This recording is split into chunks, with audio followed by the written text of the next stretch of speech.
No tere, mina olen Illar Kohv Viinamaalt ja täna on siis laupäev, 21. august aastal 2021. Aga eile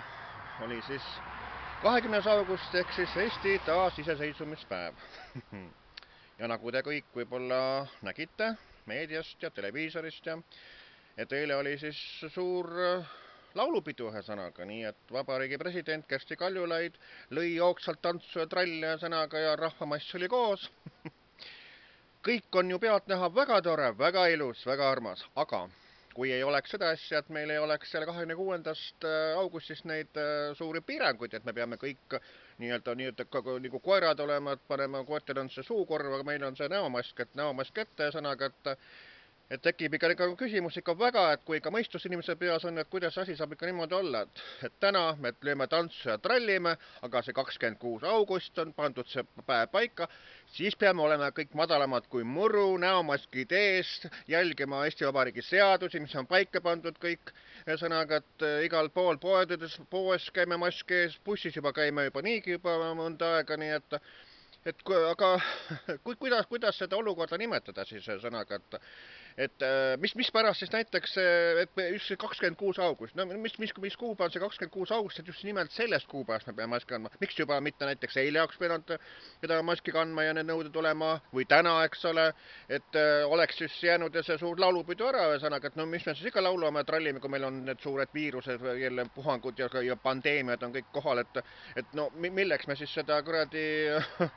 tantsu siis lööme, ühesõnaga, et kui täna lööme tantsu ja homme siis oleme haiged ja sureme maha või, et kas niimoodi või? Et see on ikka niivõrd suur vale kõik, ühesõnaga, mis meie ümber toimub, et no need on täitsa debiilikud, ühesõnaga, kes aru ei saa, et need asjad on meie lollitamises kõik tehtud, ühesõnaga. Et arvata võib, et kogu see trall ja värk on juba, ma ei tea, kuskil Brüsselist on mingi kiri tulnud, et juba on see nii-öelda skeem või see nii-öelda päevakava või noh, aastakava paika pandud, et täna on need piirangud, siis jälle sügisel on need, talvel need ja kuni ütleme sinna järgmise suveni välja, et noh, suvel siis teeme seal kuskil natukene aega seal, ma ei tea, juunis-juulis teeme mingisugust puhkust, ühesõnaga rahvale, las nad natuke lõbutsevad ja siis sügisel lööme uued piirangud peale.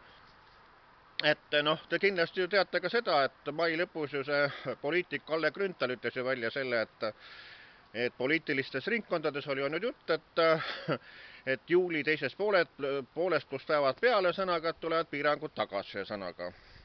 Ja siis noh, paljud jälle noh, naersid nii suure suuga kindlasti selle peale, et oh, et küll on lollid jutud, ühesõnaga, no mis kuradi jutud, et kuidas ette teatakse neid asju. Aga näete, täpselt niimoodi läkski, et noh, ütleme augusti alguses siiski tulid need näomaskid tagasi, nüüd tulevad siis need näomaskid üldiselt tagasi, kõik need piirangud, surutakse rahvast mürgisüsti tegema, vaktsineerige, ühesõnaga, et aga vaktsiinidel ei ole mingisugust ametlikku kasutusluba ei ole, keegi vaktsineerimisest ei vastuta, sõnaga inimene ise vastutab, sõnaga ja öeldakse, et vaktsineerimine on vabatahtlik. Jah, vabatahtlik küll, aga sunniviisiliselt. Kui mingisuguses töökollektiivis inimene on, kui töökollektiiv töökollektiivi juhatus teeb sulle nii-öelda, paneb su seisukorda, et kas sa tahad töötada meil edasi, siis sa pead ennast vaktsineerima. Kui sa ei taha vaktsineerida, siis ütleme leping üles ja sa kaotad oma töö. Kas see on vabatahtlik? Väga vabatahtlik paistab olema, nii et kuulge, et kas te tõesti ei mõtle, mis tegelikult toimub, et noh, ma saan aru, et on räägitud ka seda, et kes on vaktsineeritud inimesed, et need pidid juba kuskil teistes pilvedes hõljuma, need ei pidanud praegusest olukorras aru saama, et see vaktsiinimürk pidi juba inimesed muutma juba teistsuguses, kui tegelikult on, ühesõnaga, et noh, arvata võib, et kui hakatakse siis jälle, noh, kui midagi aru ei saada või noh, ma ei oska seda seletada, ühesõnaga, et noh, mõistusega mõtlev inimene saab aru, et asjad on väga valesti, et toimumas on, ma ei tea, kolmas või mis maailmasõda, keemiasõda, sõna, kus inimesed tahetakse vähendada planeedilt maa, ühesõnaga, nii et tundub, et see asi ikka pika peale toimib, ühesõnaga. Ja siis on üks niisugune asi ka veel nagu, et ma ühe tuttava inimesega rääkisin, kes on, ütleme, küünetehnika sõnaga ja ta siis rääkis, et temal oli tulnud üks klient, üks naisterahvas, kes töötab haiglas ja siis noh, kus küüni teha, et siis on aega ju ka, eks ole, et siis saad ju juttu. Ja siis oli ka tulnud jutt sellest vaktsineerimiste värgist ja siis see meditsiinitöötaja oli nagu öelnud niimoodi, et ma olen täitsa sundseise pandud, et midagi teha ei ole, et töökollektiivis öeldi, et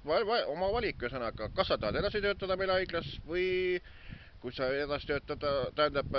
kui sa tahad edasi töötada, siis vaktsineerid ennast, aga kui sa edasi töötada ei taha, siis ära vaktsineeri ja mine minema. Ja siis ta oli mõelnud, et noh, et ma ei saa ju niimoodi, et ma pean, mul ei ole, ma ei oska muud tööd teha, ma ei saa muu tööga hakkama, et kui ma töö kaotan, siis ma ei saa üldse midagi teha, et ma olen sundseisukorda pandud, et ma pean vaktsineerima ennast. Järelikult ta vaktsineeris ja nüüd siis elab selle teadmisega, et millal ta siis tervis üles ütleb või millal ta siis lihtsalt sureb ja sõnaga, et noh, et siin on ka mõtlemisainet sõnaga,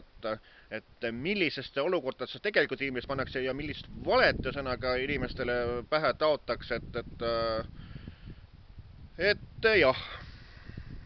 nii see elu Eesti Vabariigis, kus me kõik tantsime ja laulame sõnaga, aga mis tegelikult on? Vot, mis on tegelikult? Mõelge. Nii soovitan mina, Hillar Kohv Viinavalt.